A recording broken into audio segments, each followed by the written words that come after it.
को powered by Vimal. Vimal बोलो जुबा केसरी. आज भारतीय जनता पार्टीची प्रामुख्याने मराठा समाजाला वेळोवेळी आरक्षण आणि सुविधा दिल्यानंतरही काहीसा लोकसभा निवडणुकीचं विश्लेषण असं होतं की मराठा समाजामध्ये एक मतं मिळणं न मिळणं हा एक वेगळा विषय, पण एक असंतोष भारतीय जनता पार्टीबद्दल आहे. त्याच्यातून आज एक बैठक झाली की हा असंतोष का आहे, काय काय आपण आतापर्यंत दिलं, आणि निष्कर्ष त्यातून असा निघाला ह्या दिलेल्या गोष्टी ज्या आहेत त्या शेवटच्या मराठा माणसापर्यंत माहिती म्हणून पोचवण्यामध्ये, योजना मिळण्यासाठी मदत करण्यामध्ये आपण काहीसे कमी पडलेलो आहोत. आणि त्यामुळे ह्या सगळ्या योजना, त्या योजना कशा मिळतात याची माहिती ही आपण मराठा समाजापर्यंत पोचवली पाहिजे. जसं अण्णासाहेब पाटील महामंडळ, मुळात 1982 साली अण्णासाहेब पाटलांनी मराठा समाजाला आरक्षण मिळावं म्हणून चाललेल्या आंदोलनामध्ये शेवटी आत्महत्या केली, स्वतःवर गोळी मारून घेतली. 82 पासून 95 पर्यंत ह्या अण्णासाहेब पाटलांच्या नावाने साधं महामंडळ करण्याचा सुद्धा विचार ह्या त्यावेळेच्या राज्यकर्त्यांच्या डोक्यात आला नाही. पहिलं स्वर्गीय अण्णासाहेब पाटील महामंडळ हे स्वर्गीय बाळासाहेब ठाकरेंच्या सूचनेने 95ला झालेले मुख्यमंत्री मनोहर जोशीने केलं. त्यानंतर सरकार गेलं, जी काही 95 ते 99 त्या अण्णासाहेब पाटील महामंडळाच्या माध्यमातून सवलती दिल्या असतील सरकार गेलं. पुढच्या जवळजवळ 15 वर्षामध्ये 50 कोटीच्या वर कधी बजेटमध्ये तरतूद अण्णासाहेब पाटील महामंडळात नसायची, जी 14ला माननीय देवेंद्रजी मुख्यमंत्री झाल्यानंतर ही हजार कोटीवर गेली. म्हणजे आत्ता ज्या 89,000 जणांनी अण्णासाहेब पाटील महामंडळाच्या माध्यमातून विना व्याज जास्तीत जास्त 15 लाख, कमीत कमी कितीही अशी लोन्स घेतली, त्यातून झालेली डिस्बर्समेंट ही 6,500 कोटीची आहे. आणि त्याचा व्याज परतावा देतो 100% व्याज परतावा, तो जवळजवळ 765 कोटी रुपये. आता ह्या 89,000 जणांनी किमान 10 लोकांना जर रोजगार दिले असतील, म्हणजे जवळजवळ 8-9 लाख रोजगार मराठा समाजातले अण्णासाहेब पाटील महामंडळाच्या माध्यमातून झाले. याची माहिती नेत्यांनाही कधी कधी नसते, कार्यकर्त्यांनाही नसते आणि समाजालाही नसते. की 82 साली यांनी आत्महत्या केली, महामंडळ स्थापन व्हायला 95 उजाडलं, महामंडळ हे युतीच्या काळामध्ये झालं, युतीचं राज्य गेल्यानंतर 50 कोटी दरवर्षी द्यायचे, देवेंद्र आल्यानंतर 1000 कोटी वर्षाला द्यायला माहितीच नसते.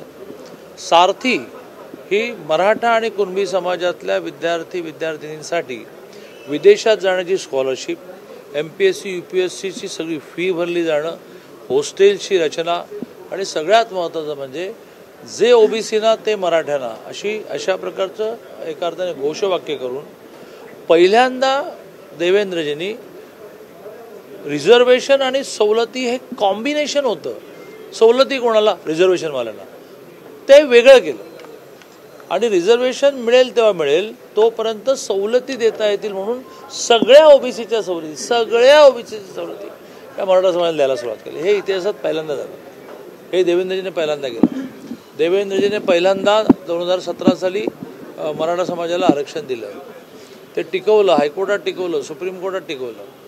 ते गेलं कोणाच्या काळामध्ये? उद्धवजींच्या काळामध्ये गेलं. पुन्हा मिळालं कोणाच्या काळामध्ये? एकनाथजींच्या काळामध्ये मिळालं. अरे वा, आतापर्यंतच्या एकाही मराठा मुख्यमंत्र्यांनी मराठा समाजाला आरक्षण दिलं नाही. पहिल्यांदा दिलं देवेंद्रजीने, टिकवलं देवेंद्रजीने, घालवलं उद्धवजीने, पुन्हा दिलं एकनाथजीने.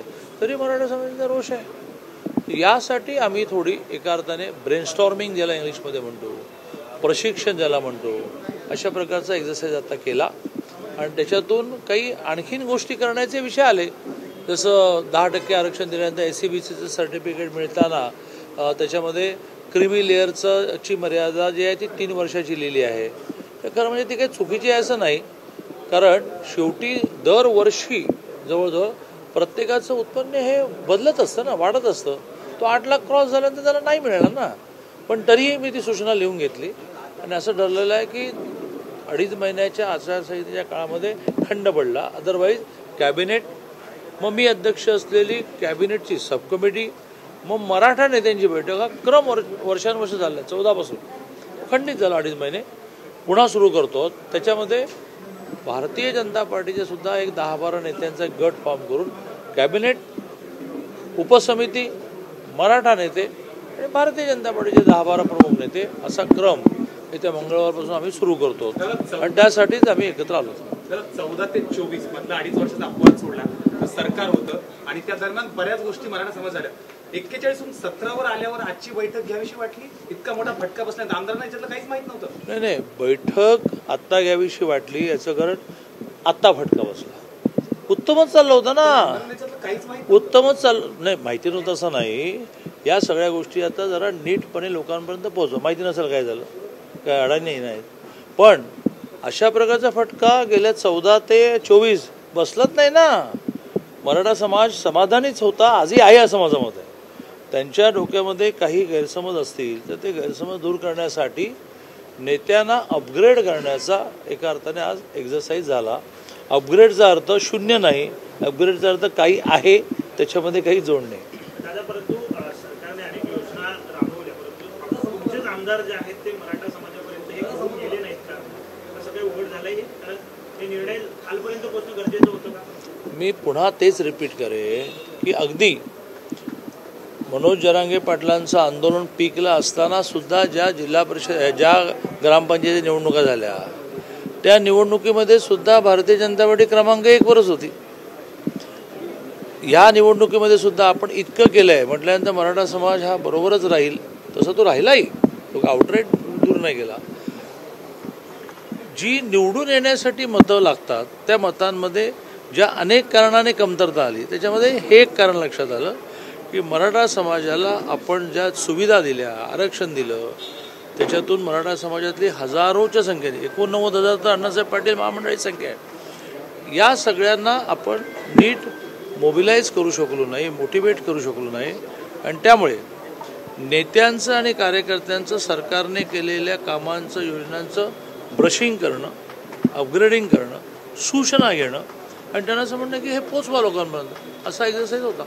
विधानसभेमध्ये जी सगळी मतं मिळावीत यासाठी आता काही अभ्यास केला जाणार आहे पुढील काळात भाजप? तोच अभ्यास झाला. को पावर्ड बाय विमल. विमल बोलो जुबा केसरी.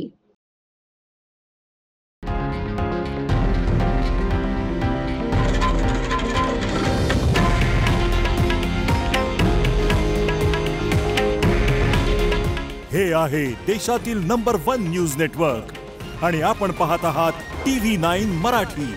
काळजी तुमची, हित महाराष्ट्राचं.